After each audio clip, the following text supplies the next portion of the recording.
स्वागत है।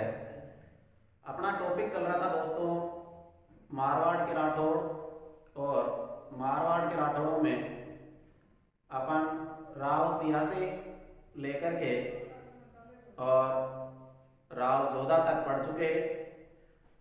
अब उनसे आगे का जो शासक है वो शासक है सातल देव। आगे का जो शासक बनता है वो शासक बनता है कौन?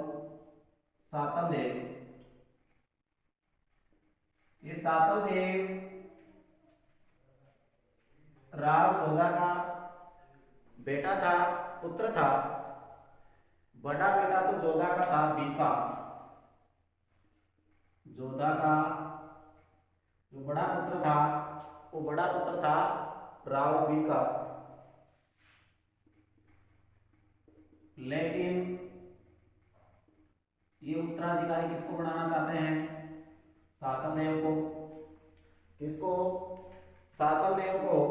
तो जोधा ने एक दिन बीका से कहा कि बेटा तू बहुत आज्ञाकारी बेटा है, पुत्र है मेरा, क्या तू मेरी एक बात मानेगा क्या? तो बीका ने कहा कि आदेश को पिताजी, कि तुझे अलग रियासत बनानी है और जो जोधपुर है वो सातल देव के लिए छोड़नी है। क्या तू तैयार है? कि बिल्कुल मैं तैयार हूं, आपकी बात से सहमत हूं, लेकिन मेरी भी एक शर्त है, वो शर्त आपको माननी पड़ेगी। कि कौन सी शर्त है? तो बीका ने अपने पापा जोधा से कहा कि देखो आप जो कह रहे हो उस बात से मैं सहमत तो हूं, लेकिन आपकी जो तलवार है, ढाल है, छत्र है और जो जोधपुर का राज चिन्ह है वो मुझे चाहिए। क्या आप ये दे सकते हो? तो मैं आपकी बात से सहमत हूं, वरना नहीं। जोधा ने कहा बिल्कुल आपको मिल जाएंगे। और इसने बीका ने जोधपुर से जाकर के 1488 में बीकानेर शहर की स्थापना की। बीकानेर शहर की क्या की? स्थापना की। और बीकानेर में राठौड़ वंश की स्थापना की। राठौड़ वंश का संस्थापक बना कौन? राव बीका। इसकी जो स्थापना की होगी अक्षय तृतीया, जिसको बोलते हैं अपन आखा तीज, जिस आखा तीज पर सर्वाधिक बाल विवाह किए जाते हैं, होते हैं, इसको अबूल सावा भी कहते हैं। और ये जो अक्षय तृतीया है ये कब आती है? ये आती है दोस्तों वैशाख शुक्ल तृतीया। और चैत्र वैशाख है ना, ये देसी महीने रट लेना, ये रटने ही पड़ेंगे, ठीक है ना? रट लेना। चैत वैशाख जेठ साठ सावन भादो आसोज कार्तिक मंसर पौष माह फागुन, ठीक है? जैसे अपने बड़े आदमी बोलते हैं उस तरीके से रट लेना। लिखा लिखाया तो अपने को किताबों में मिल जाता है। अगर परीक्षा में अपने इन त्योहारों में से, हिंदू त्योहारों में से त्योहार पूछता है तो देसी महीना ही पूछेगा, कभी भी अंग्रेजी महीना जनवरी फरवरी नहीं पूछेगा, ठीक है? तो ये रट लियो, चैत्र वैशाख जेठ साठ सावन भादो आसोज कार्तिक मंसर पौष माह फागुन। ये आती है वैशाख की शुक्ल पक्ष की तृतीया को। अब भाई ये शासक बन जाता है कौन? सातल देव। और इसका कार्यकाल रहता है दोस्तों 1489 से 92 तक। 1489 से 92 तक राजा बना कौन? सातल देव, जो राव जोधा का बेटा था। समझ में आ रहा है क्या?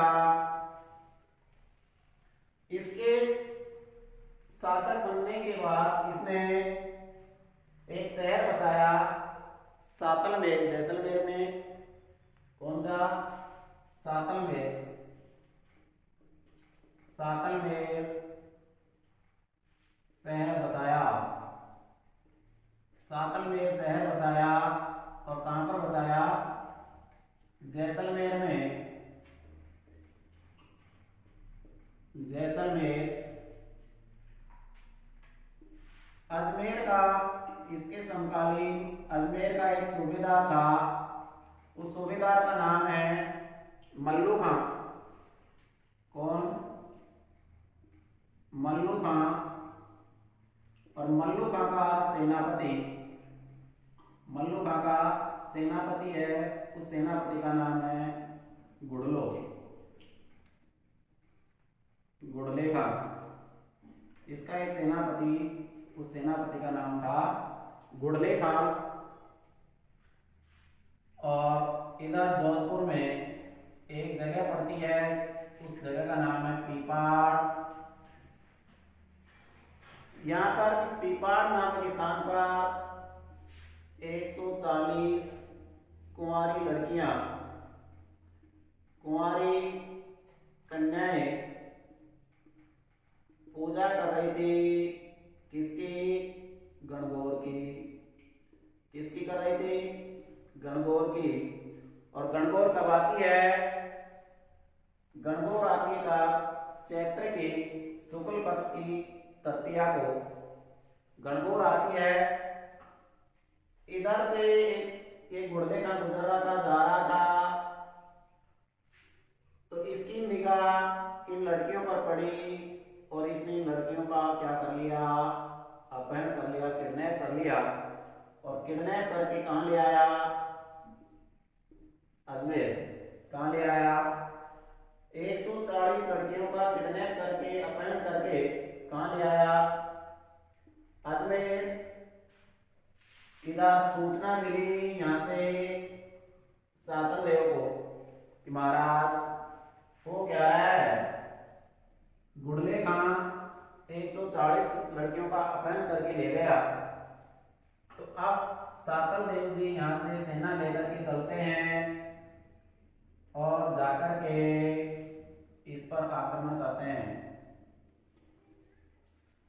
गुड़ले खां पराक्रमण किया, पराक्रमण करके इतना खतरनाक कि इसकी क्या उड़ा दी? गर्दन। इसकी क्या उड़ा दी? गर्दन काट कर इसकी गर्दन को तीरों से क्या कर दिया? छिद्रित कर दिया, छेद ही छेद कर दिए। और सुरक्षित वापस ले आया किसको? 140 जो लड़कियां थी उनको वापस अपने साथ ले आए। लेके कितनी गया था? 140, लेकिन वापस लाया कितनी? 141। एक ब्याज के रूप में भी ले आया। इसकी बेटी थी जिसका नाम था गेंदोली। क्या नाम था? गेंदोली को भी साथ में ले आया। कहां पर? मारवाड़। ये कहां का शासक है? मारवाड़ का। और इसकी जो गर्दन काट करके इनको दे दी, जिससे खुशी से ये लड़कियां क्या करने लगी? नृत्य करने लगी। क्या करने लगी? नृत्य करने लगी। इधर यहां पर आ गई गेंदोली। और ये गेंदोली कौन है? गेंदोली है गुड़ले खां की बेटी है, पुत्री है, छोटी है। ठीक है ना? मैंने आपको बताया कि सातलदेव के समकालीन अजमेर का सूबेदार कौन है? मल्लू खां। और मल्लू खां का सेनापति है जिसका नाम है गुड़ले खां। और ये गुड़ले खां पीपाड़ नामक स्थान से 140 लड़कियों का अपहरण करके ले जाता है अपने साथ। उन 140 लड़कियों को छुड़ाने के लिए पहुंच जाते हैं सातलदेव। और सातलदेव उन लड़कियों को छुड़ा करके लाता है और साथ में किसको ले आता है? गेंदोली, गुड़ले खां की पुत्री। ये गेंदोली सातलदेव से कहती है कि मैं आपसे एक रिक्वेस्ट कर रही हूँ कि बोल कि मेरे पापा की याद में, मेरे पापा की याद में एक डांस शुरू कर दो ना। कि कर देना, बोल क्या करना है कि मेरे पापा की याद में एक डांस चालू कर दो जिसका नाम रख दो गुड़ला। क्या नाम रख दो? गुड़ला। उसी दिन से मारवाड़ में, केवल और केवल मारवाड़ में नृत्य किया जाता है गुड़ला नृत्य। और ये बात कब की है, कब किया जाता है? ये किया जाता है दोस्तों चैत्र की कृष्ण पक्ष की अष्टमी को। चैत्र की कृष्ण पक्ष की अष्टमी को ये गुड़ला नृत्य किया जाता है। रात को किया जाता है, रात में किया जाता है। इसमें क्या करते हैं, एक मटका लेते हैं और उस मटके में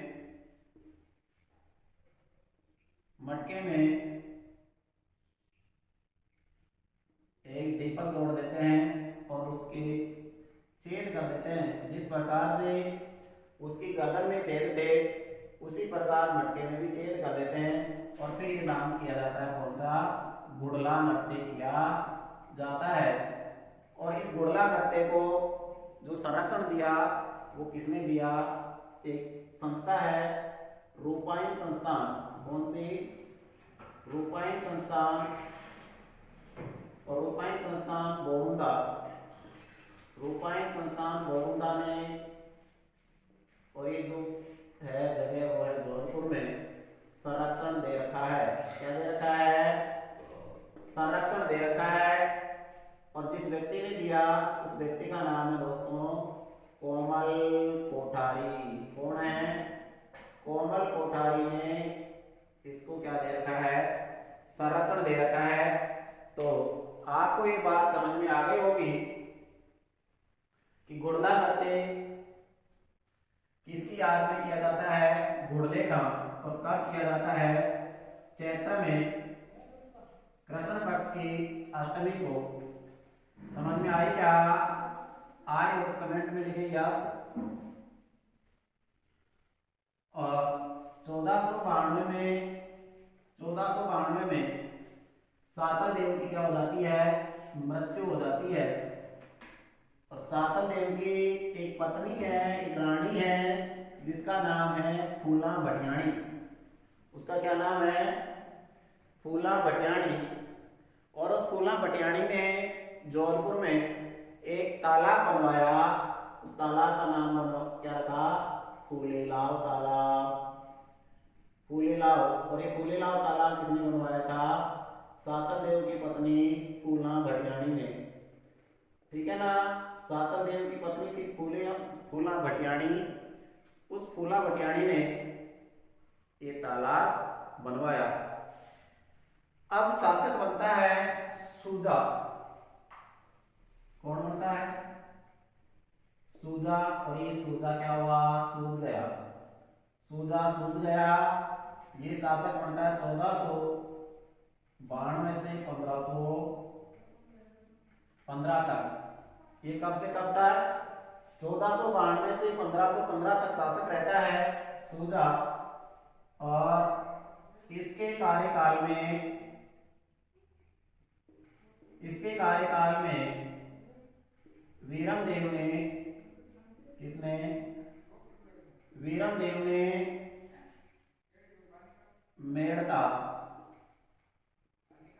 मेड़ता में राठौड़ वंश की क्या की? स्थापना की। मेड़ता में राठौड़ वंश की स्थापना की। समझ में आ गया क्या? बस। अब देखो इधर बीकानेर, मैंने आपको बताया बीकानेर का शासक कौन है? बीका। सातल देव जा चुके हैं। ये भी इन्हीं के हैं। जोधपुर के राठौड़ी तो है, ये भी जोधपुर के राठौड़ वंश इनमें से ही तो है। जोधा का 5वां बेटा जैसे ही अपने पिता के कहे हुए वचनों के अनुसार ये जाकर के सूजा से कहता है कि भाई लाभ दे। क्या कहते? मैंने पापा से बात कर रखी थी कि मैं जोधपुर जब भी छोड़ूंगा जब आप मुझे आपके चिन्ह दोगे, छत्र, ढाल और जोधपुर का राज चिन्ह, नारायण माता की मूर्ति कि नारे जय ऐसा एक और मिले सो जाने का। तो बी का यहाँ पर सूजा को जोधपुर में घेर करके बैठ गया कि ना लेके ही जाऊंगा। तो इस सूजा की मां थी, उसने इन दोनों के मध्य क्या करवाया, समझौता करवाया और समझौता करवा करके इससे वो राज चिन्ह इसको दिलवाया, जिससे ये बेका वापस आ गया। बस इतनी थी इसकी बात। इसके बाद इसका बेटा था भागा, उसकी भी मृत्यु हो जाती 1510 में। और फिर शासक बनता है दोस्तों गंगा। शासक बनता है कौन, गंगा। 1515 से 31 तक शासक कौन बन गया, अब राव गंगा। 1515 से 31 तक शासक रहते हैं। गंगा बेचारा भोला भाला सीधा साधा शासक था, ठीक है, सीधा था। जब आपको मेवाड़ पढ़ाया गया तो बताया गया था कि मेवाड़ का शासक था महाराणा सांगा। कौन था, महाराणा सांगा। और महाराणा सांगा युद्ध कर रहा था बाबर से। इससे बाबर से। तो खानवा के युद्ध में, खानवा के युद्ध में राव गंगा ने, खानवा के युद्ध में गंगा ने पुत्र मालदेव को, पुत्र मालदेव को सांगा की सहायता के लिए, सांगा की सहायता के लिए, सांगा की सहायता के लिए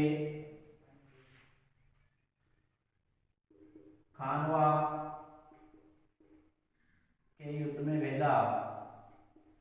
कहां पर भेजा, खानवा के युद्ध में भेजा। किसने, राव गंगा ने। और किसको भेजा, मालदेव को भेजा। सेना लेकर के मालदेव को सांगा की सहायता के लिए कहां पर भेजा, खानवा के युद्ध में। सांगा ने एक प्रथा चलाई थी, पाती पर्वन।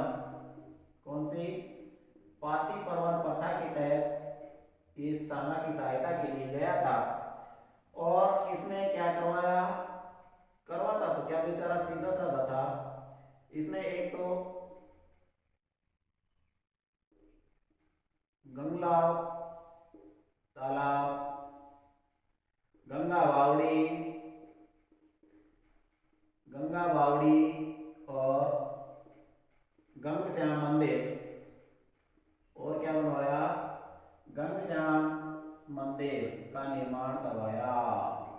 गंग श्याम मंदिर का क्या करवाया, इसने निर्माण करवाया। किसने रे, राव गंगा।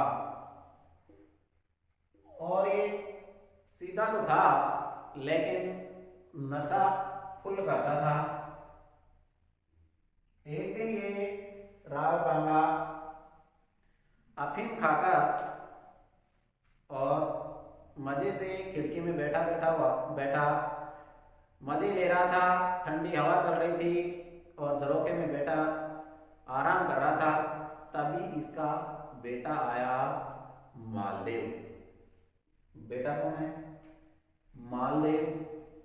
मालदेव आया और मालदेव से आया और आकर के कि हाउ आर यू डैडी, कैसे हो।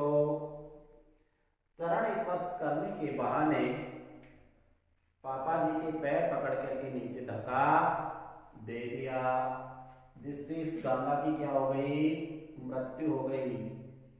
धक्का देने से, धक्का देकर गिरा दिया, धक्का देकर गिरा दिया। किसने, मालदेव ने। किसको, हत्या की। तो इसको कहा जाता है मारवाड़ का पितृहंता। क्या मारवाड़ का पितृहंता कौन हो गया? पिता की हत्या करने वाला।